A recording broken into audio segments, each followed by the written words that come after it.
কুলাউড়ায় আলোচিত স্কুল ছাত্রী নাফিসা হত্যা মামলার রহস্য উদ্ঘাটন, হত্যাকারী জুনেল মিয়া গ্রেফতার।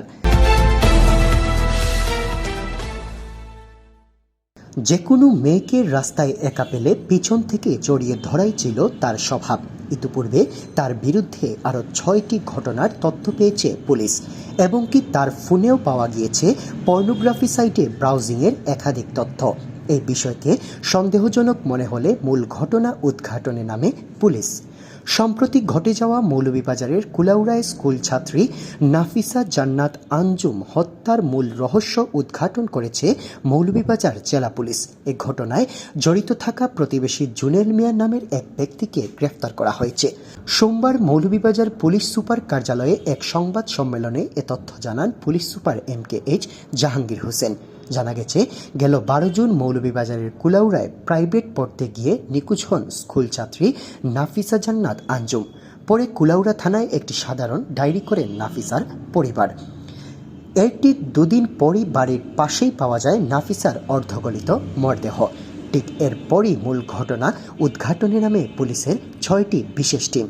পরে স্থানীয় লোকদের দেওয়া বক্তব্য, আলামত উদ্ধারের জায়গা এবং নারী গঠিত কিছু বিষয়ের সাথে সংশ্লিষ্টতা দেখে সন্দেহজনক জুনেল মিয়াকে আটক করা হয়। পরে তাকে জিজ্ঞাসাবাদ করলে তার দেওয়া জবানবন্দিতে হত্যার কথা স্বীকার করে জুনেল মিয়া।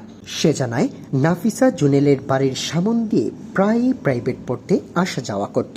গেল 12 জুন প্রাইভেট পড়া শেষে নাফিসা বাড়ি ফেরার পথে জুনেলের বাড়ির সামনে আসলে নাফিসার সাথে কথা বলতে পিছু নেয় জুনেল। পরে নাফিসা এড়িয়ে যেতে চাইলে জুনেল মিয়া পিছন থেকে জড়িয়ে ধরে নাফিসাকে। তখন নাফিসা চিৎকার শুরু করলে জুনেল মিয়া তার গলা চেপে ধরে। এক পর্যায়ে জুনেল মিয়াকে চিনে ফেললে নিজের উপর থেকে ঘটনার দায় এড়াতেই হত্যা করা হয় নাফিসাকে। খুবই শক্ত মনের, কারণ ইতিপূর্বে তার সম্পর্কে আমরা 6টা ঘটনা পেয়েছি। ডিটেক্ট করার আগে 6টা ঘটনা পেয়েছি। সে ইতিপূর্বে মানুষকে পিছন থেকে জাপড়ে ধরে, কারণ এক মেয়ে রাস্তাঘাটে একা পাইলে পিছন থেকে। মানুষটা আসলে লজ্জার ভয়ে, সম্মানের ভয়ে কাউকে বলেনি। অনেক সময় স্থানীয় ভাবে এটা আমার সমঝোতাও হয়েছে। তো যখন আমাদের কাছে এই বিষয়গুলো মানুষের কাছে খুব নিরিবিলি ভাবে এই কথাগুলো পেয়েছি, তখন আমাদের কিন্তু টার্গেট কিন্তু আমরা সেট করছি। সেই হিসাবে তাকে জিজ্ঞাসাবাদে যখন দেখলাম যে সবই তো ঠিক আছে, একটু বোরকা কোথায়, বোরকা থাকতে হবে, যেহেতু বোরকা পরে মেয়েটা বেরিয়েছে। পরবর্তীতে সে বলতেছে হত্যা করে বোরকাটা ওখানে কবরস্থানের পাশে একটা ওয়াল ছিল, ওয়ালের পাশে রাখছে। তখন কয়টা বাজে? রাত 12টা বা 12:30 বাজে মনে হয়। এই সময় আমাদের কাছে স্বীকার করলেন।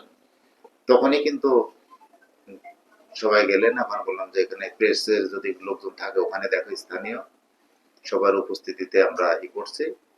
এটা আসলে খুবই একটা ঘৃণিত কাজ। তার ওয়াইফ আছে, আর তার ওয়াইফ শ্বশুর বাড়িতে আছে। এই সুযোগে সে হলো তাকে জোর করে তার তার যে খারাপ মনোভাব সেটা আর কি সে বাস্তবায়ন করতে চাইছিল। রেপের চেষ্টা করছে। রেপ করতে সে চিৎকার করে যখন, তার মুখ আটকে রাখে, মুখ আটকে তাকে গলা টিপে হত্যা করে।